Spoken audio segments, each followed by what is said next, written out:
તો ભાઈ આજે છે ચૈત્ર સુદ પૂનમ એટલે કે દાદાનો જન્મદિવસ. જી હા મિત્રો, હનુમાન દાદાનો જન્મદિવસ નિમિત્તે આજે અમે અમારા ગામના મંદિર જે છે હનુમાન દાદાનું મોટા હનુમાન તરીકે પ્રખ્યાત, ત્યાં દર્શન કરવા માટે આવી ગયા છે. જી હા મિત્રો, અત્યારે હું, પપ્પા અને ઈશુ આ ત્રણેય છે તે અમે દાદાની પ્રસાદી લઈ અને દાદાને પગે લાગવા માટે આવી ગયા છે. જુઓ તમે, આ દાદાનું સ્વરૂપ જોતા જ તમને ખરેખર મનમાં એમ થશે કે દાદા છે તે સાક્ષાત હાજર છે. તો અમે દાદા માટે આ કાકડાના પાન માળા બનાવી હતી, માળા લાવ્યા છે અને દાદા માટે પ્રસાદી લાવ્યા હતા. પ્રસાદી ત્યારબાદ દાદાને તેલ ચડાવ્યું અને શ્રીફળ વિતર્યું. જોકે દાદાનો જન્મોત્સવ હતો એટલે જોવા જઈએ તો ગામ આવો ઉત્સવ જરૂરથી ઉજવાતો જ હોય છે.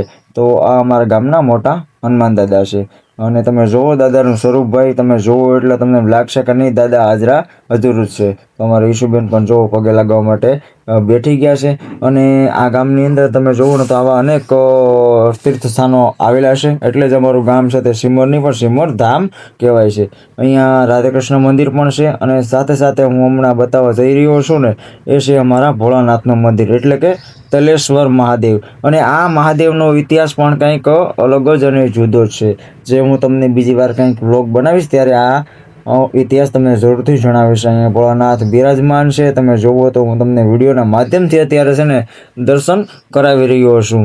અને તમારા ગામમાં પણ આવી રીતે જો ભાઈ હનુમાન દાદાનો જન્મોત્સવ ઉજવાતો હોય ને તો જરૂરથી કમેન્ટ કરીને જણાવજો.